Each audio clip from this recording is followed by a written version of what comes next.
대길이단통 야심찬 코너가 시작이 되었습니다. 그렇습니다. 거의 일어나요. 대길이 상담소입니다. 이 혼자서 막 이 답답한데 누구에게 털어놓을 수는 없고 어떻게 해결해야 되나 종종거리시는 분들, 저같이 이렇게 막 소가리를 하시는 분들 많으실 거예요. 저도 뭐 제가 척척 박사라서 뭐 다 알고 있는 것처럼 하지만 저도 백치미거든요. 예, 그래서 대길이 상담소 이 시간을 맞습니다. 통해서 뭐 법률, 뭐 창업 여러 가지 부분에 대해서 많은 지식과 그리고 정보를 알 수 있을 것 같아요. 그렇습니다. 이제 각 분야의 전문가들이 여러분들의 고민을 아주 속 시원하게 대끼리하게 해결해 주신다고 합니다. 네. 오늘은 바로 이 첫 순서죠. 법률에 관한 소식을 좀 준비를 해서 저희가 또 변호사님을 자리에 모셨습니다. 네, 안녕하세요. 네, 안녕하세요. 안녕하세요. 반갑습니다. 우리 시청자분들께 직접 네. 인사를 부탁드리겠습니다.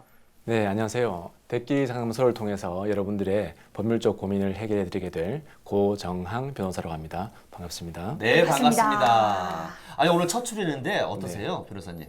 네, 기분이? 긴장도 되기도 하고 네. 또 시청자들 분들을 통해서 이렇게 방송을 통해서 네. 제가 가지고 있는 법률적 지식을 조금이나마 네. 나눠드릴 수 있다는 게 큰 기쁨으로 생각됩니다. 변호사님이 맞습니다. 긴장된다면은 우리 방송을 보고 계신 시청자분들은 더 긴장이 돼요. 왜냐면 몰랐던 것을 지금 귀를 쫑긋 세워서 지금 맞아요. 들어야 되니까요. 네, 얼른 그 첫 시간으로 한번 넘어가 보려고 하는데 네. 오늘은 어떤 고민이 도착했을까요? 대끼리 상담소 오늘의 고민 첫 순서 시작합니다. 온라인 쇼핑몰에서 택배로 쌀을 주문했는데요. 일주일이 지나도록 쌀은 배송되지 않았습니다. 택배사 홈페이지에서 배송 조회를 했더니 이미 저희 지역 물류창구에 도착한 것으로 확인되더라고요. 택배 고객센터에 전화해 배송이 늦어진다고 문의했더니 그제서야 물품을 분실한 사실을 털어놓았습니다. 저는 어떻게 보상받을 수 있나요? 자, 택배회사에서 물품을 분실했을 때 어떻게 보상받나요? 속 터지죠. 황당하죠? 택배 물품 분실 사건에 대한 이야기였는데요. 온라인 쇼핑몰에서 쌀을 주문했는데 일주일 동안 쌀이 오지 않아서 다시 고객센터에 전화를 해보니 했는데 알고 보니 물품이 분실되었다라는 사실을 알게 된 거네요. 아니 이럴 때는 변호사님 뭐 보상을 뭐 받기 위한 뭐 절차도 있겠지만 어떻게 네. 되나요? 보상 받을 수 있나요? 네, 원칙적으로 보상을 받을 수 있습니다. 다만 다행이다. 그 절차가 중요하겠죠. 네. 그래서 가장 먼저 하셔야 될 일은 그 분실된 사실을 알게 되자마자 네. 즉시 택배회사에 분실 신고를 하셔야 되는 게 가장 신고를 중요합니다. 먼저 하고 네. 택배사에. 네, 택배회사에 분실 신고가 접수가 되면 네. 택배회사에서는 과연 물품이 분실될 것인지를 확인한 다음에 과연 택배회사 측의 잘못으로 물건이 분실됐다면 네. 그 기준에 따라서 보상을 하게 됩니다. 100% 보상을 받을 수 있나요? 택배회사의 잘못이라면 100% 보상을 당연히 받아야 해줘야죠, 되겠죠. 사실. 그쵸. 그러면 네. 이런 그 저희들이 일을 발생이 된다면 가장 먼저 할 일은 네. 택배회사의 분실 신고를 먼저 해야 된다는 말씀이잖아요. 네. 그러면 이게 그 기간 뭐 날짜가 있나요? 시간이? 기한. 네, 그렇죠. 택배 물품 같은 경우에 택배 회사 입장에서도 택배를 잘 배송을 했고 시간이 굉장히 흘렀음에도 불구하고 어느 날 갑자기 수령 받으신 분께서 소비자께서 나는 받지 못했다. 네. 네네네. 이런 문제가 발생한다면 택배회사에서도 굉장히 당혹스러운 결과가 발생할 수 있잖아요. 그렇죠. 그렇게 해서 공정거래위원회에서는 택배에 관한 택배 표준 약관을 제정을 해 놓았습니다. 네. 이 기준에 따르면 물품을 수령받은 고객의 경우에 일부 물품의 분실이 있는 경우에는 네. 물건을 받은 때로부터 14일 이내에 아. 반드시 물품 분실 사실을 신고해야 되고 14일이 지나게 되면은 청구를 할 수 없는 그런 상황이 빠집니다. 따라서 물건을 분실했을 경우에 전부 분실된 경우에는 확인 즉시 택배회사에 신고를 하셔야 되고 일부 분실된 경우 즉 10개를 받았는데 9개밖에 도착하지 않았다 네. 같은 경우에는 그 물건을 받은 때로부터 14일 내에 반드시 신고를 하셔야 됩니다. 아, 그럼 접수는 그 14일 이내에 예. 접수를 꼭 해야 된다는 말씀이네요. 네. 아니, 근데 물건을 못 받은 사람 입장에서는 2주가 지나가고 있는지도 알기도 좀 힘들 것 같아요. 네, 그렇죠. 물건이 아직 도착을 안 했으니까. 네, 그래서 아까 말씀드린 네. 것처럼 전부 분실된 경우에는 그걸 모르니까 네. 알게 된 때로부터 아. 즉시로 신고하시고 그렇게 하면 되군요. 네. 그나저나 진영아 씨가 아까 앞서서 우리 변호사님께 진영아 씨가 얘기를 했잖아요. 100% 보상을 받을 수 있냐 하지만 네. 또 택배회사 입장에서는 네. 아니 이게 왜 우리 책임이야? 네. 이렇게 우리 분명히 아니 줬는데? 책임 소재에 대해서 네. 얘기를 할 수 있는 부분이 있거든요. 맞아요. 이거 사실관계 뭐 잘 따져야겠는데요. 맞습니다. 그렇다면 이 경우에 원칙적으로 택배 회사가 자신들이 그 물건을 제대로 도달시켰다는 것을 먼저 증명을 해야 됩니다. 네. 그것이 먼저고요. 만약 택배 회사에서 수령인에게 직접적으로 물건을 잘 배달했다는 그런 서명란 같은 거 있지 않습니까? 네. 저희가 택배를 수령했을 때 서명을 하잖아요. 네. 그런 것들이 있다면 예를 들면 물건 받으시는 분의 네. 가족 또는 본인의 자필 서명이 있다라고 어. 하게 되면은 택배 회사에서는 그 입증을 다 한 것이죠. 그러네요. 그런데 만약 저도 모르는 사람이 네. 저를 대신해서 물건을 수령하면서 거짓 사인을 한 것이라면 그럴 수도 있죠. 그런 경우라면 그런 것들을 우리 받으신 분께서 입증을 해서 이건 내 글씨가 아닌데 어. 다른 사람이 수령했다는 아. 걸 입증하시게 되면 택배회사는 그에 대한 또 책임을 져야 되겠죠. 조금 그렇네요. 복잡해질 수도 있겠네요. 그런 가정까지 가면. 그럼 네. 하여튼 뭐 이 부분은 꼭 따지고 넘어가야 될 부분인 것 같아요. 우리 그렇죠. 저 변호사님 말씀을 들어보니까. 또 추가적으로 하나 더 말씀을 예. 드리자면 네. 예를 들면은 택배 기사분께서 네. 현관 앞에 물건을 두고 그냥 가셨어요. 네. 저희도 그런 적 있어요. 이런 경우 있잖아요. 네, 그렇죠? 많아요, 많아요. 자, 그런 경우라면 택배 회사가 책임을 질까요? 아니면은 소비자가 책임을 지게 될까요? 제 생각에 택배 회사가 잘못이 있다고 생각해요, 저는. 네. 책임을 다 안 했으니까 택배 기사님 뭐 그렇죠. 제 잘못 조금 있겠지만 네. 택배 기사님 잘못일 것 같은데요. 아닌가요? 네. 아닌가요? 사안에 따라 달리 봐야 되는데요.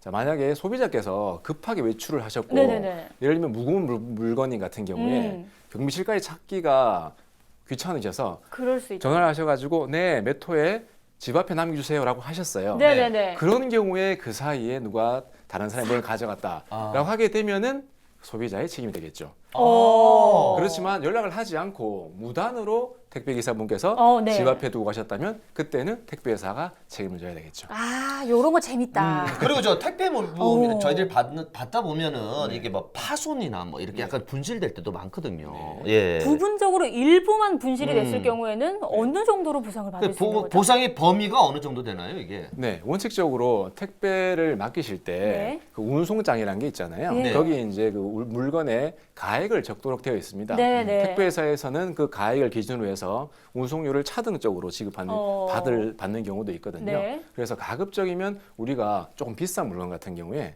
고가의 물건 같은 경우에는 택배를 통해서 부득이하게 운송하실 경우에는 그 운송장에다가 가액을 고지하시는 게 좋습니다. 아. 그래서 만약에 이것이 고지가 된 경우에는 네. 그 고지된 가격을 기준으로 해서 손해배상액이 정해지고 만약에 고지하지 않은 경우에는 아까 말씀드린 택배 약관을 통해서 최대 50만 원의 범위 내에서 네. 보상을 하게 됩니다. 이런 정보는 속 시원해, 속 시원해. 이런 정보는 정말 알아둬야 돼요. 그러니까 이 택배 네. 문제에서 이런 일이 많이 발생할 수 있기 때문에 여러분들 좀 많은 도움이 되셨으면 하고요. 네. 서둘러서 두 번째 고민으로 넘어가 보겠습니다. 남자친구 정상남 씨가 바다를 보러 가자고 해 그의 차량을 함께 타고 가다 교통사고를 당한 김바다 씨. 김바다 씨는 양쪽 운전자의 공동과실로 발생한 차량 충돌 사고에서 1,000만 원에 이르는 피해를 입었습니다. 이 김바다 씨는 남자친구인 정상남 씨의 보험사와 또 상대 차량 운전자 오영호 씨 측에게도 책임이 있다면서 오영호 씨 차량의 보험사를 상대로 손해배상 청구 소송을 제기했습니다. 이럴 때 김바다 씨는 양쪽의 보험회사에서 얼마의 손해배상액을 받을 수 있나요? 라는 내용입니다.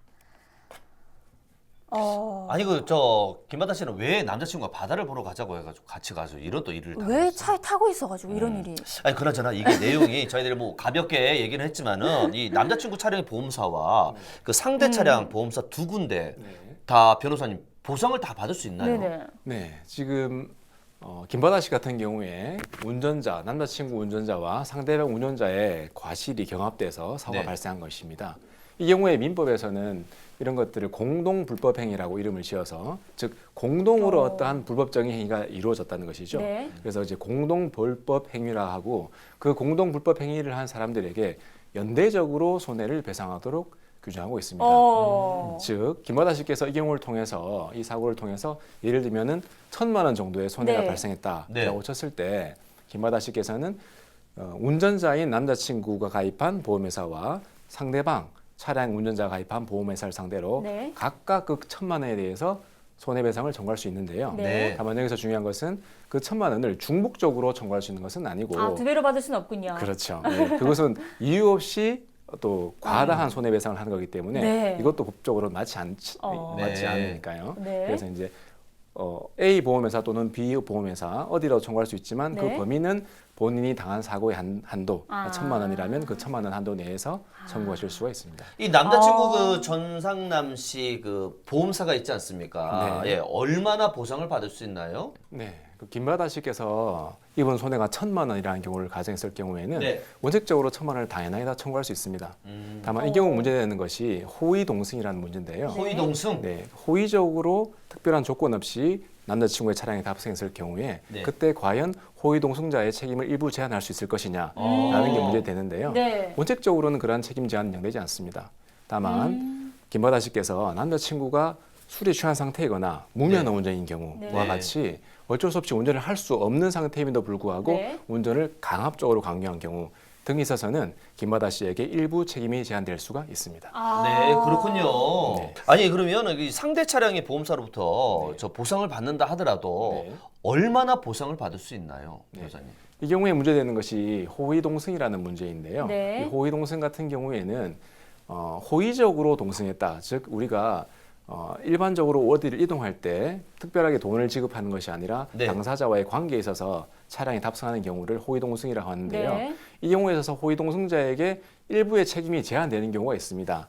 즉 아무렇게 특별한 조건도 없이 호의적으로 운전을 해준 사람에게 그 손해액 전부를 다 배상할 수 있는지에 대해서 네. 문제가 되는데 대법원 판례는 원칙적으로 호의동승자에게 책임을 호의동승 자체만으로 책임을 제한하지는 않습니다. 그렇군요. 예, 다만 예외적으로 운전자가 술에 취해 있다거나 네네네. 운전을 할 수 없는 명백한 사정이 있음에도 불구하고 하고? 네. 호의동승자의 강요나 네. 권유로 인해서 운전을 하게 되었다가 사고가 발생한 네. 경우에는 예를 들면은 최근 판례 같은 경우에 술에 취한 만취한 사람에게 운전을 부탁해서 운전을 하다가 사고가 난 경우에 그 호의 동승자가 다쳤습니다. 네네. 그 경우에 그 동승자의 과실을 30% 정도 인정해서 책임을 제한하는 경우가 있긴 있습니다. 그런 판례가 경우도 있네요. 있군요. 네. 아, 그래서 네. 아까 말씀하신 이 사안 같은 경우에 김바다 씨께서는 호의 동승자로서 만약에 종전과 같은 그러한 사유가 있다면 일부 책임이 제한되어서 그 책임이 해당하는 부분만큼에 대한 예를 들면 30%라 치면 1,000만 원이면